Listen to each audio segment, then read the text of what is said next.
Hey guys, welcome back. I am going to be reading The Spider and the Fly, one of my favorite books to read. So, hope you enjoy it.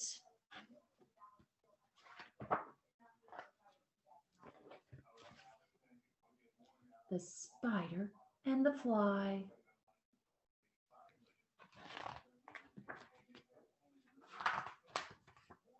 Now, I'm going to read it and then I'll turn it to you. Will you walk into my parlor? Said the spider to the fly. 'Tis the prettiest little parlor that you ever did spy. The way into my parlor is up a winding stair, and I have many curious things to show you when you're there.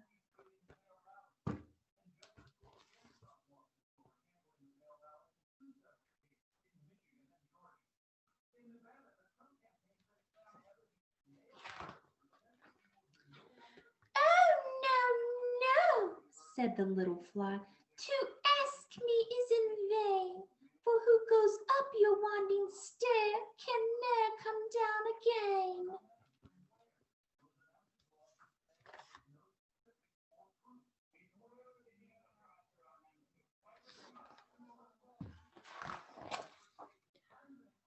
I'm sure you must be weary, dear, with soaring up so high.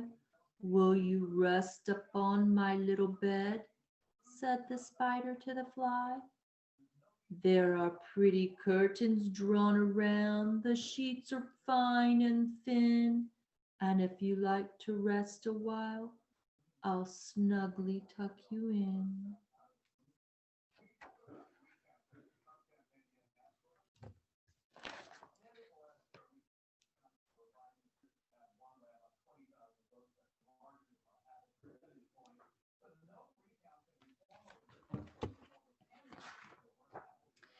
Oh, no, no, said the little fly, for I've often heard it said, they never, never wake again who sleep upon your bed.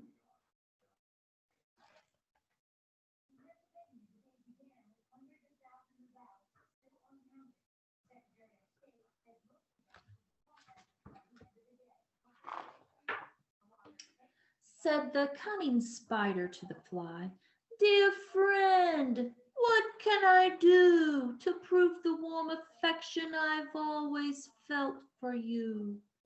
I have within my pantry good store of all that's nice. I'm sure you're very welcome. Will you please to take a slice?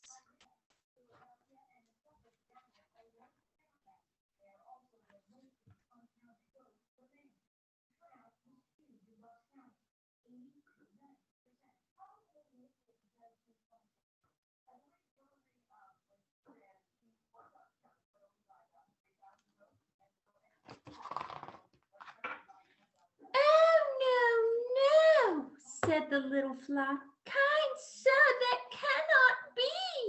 I've heard what's in your pantry, and I do not wish to see.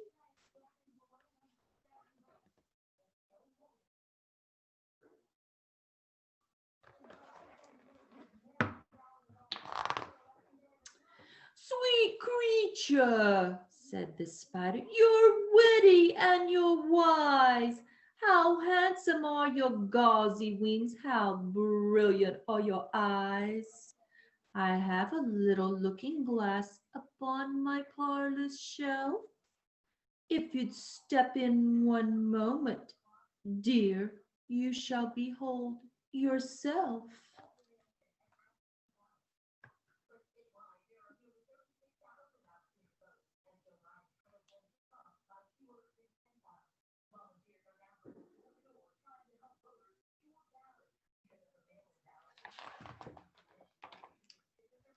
I thank you, gentle sir, she said, for what you're pleased to say, and bidding you good morning now, I'll call another day.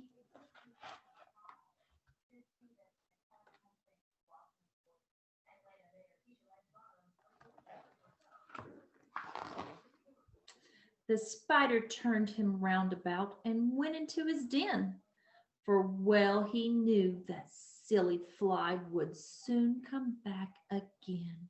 So he wove a subtle web in a little corner sly and set his table ready to dine upon the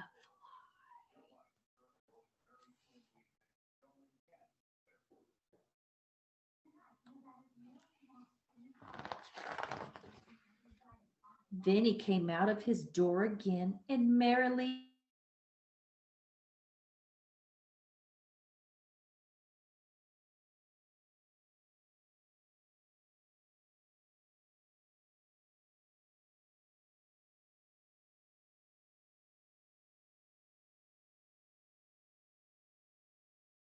as dull as lead.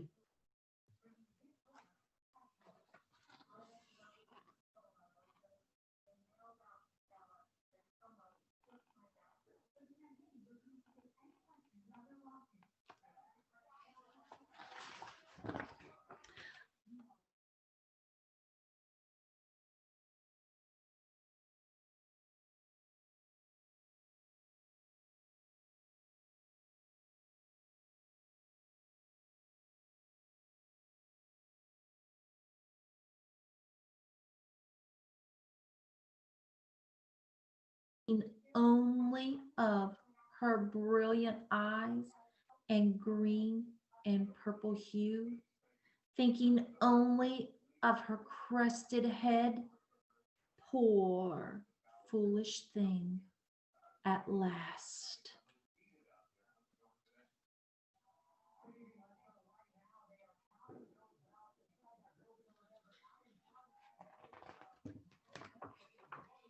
Up jumped the cunning spider and fiercely held her fast.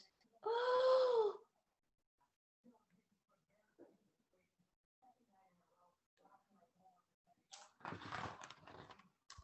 He dragged her up his winding stair into his dismal den within his little parlor, but she ne'er came out again.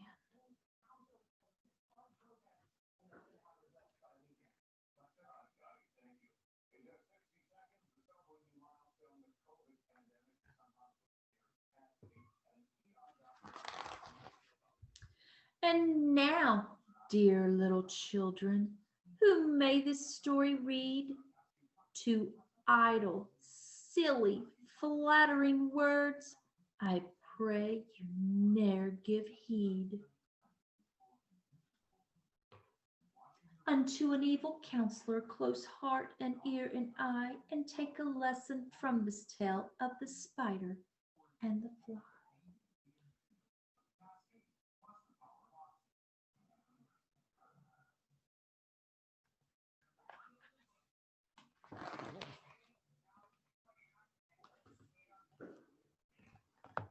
That is the end of our story. I hope you enjoyed it because it's one of my favorites to read. I love the voices in this book.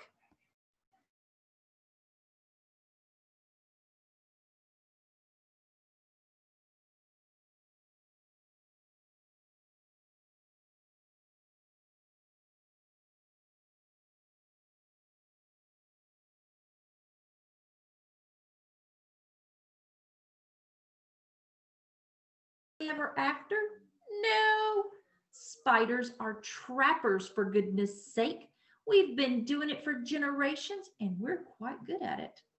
Even your beloved Charlotte in E.B. White's classic Charlotte's Web admitted as much.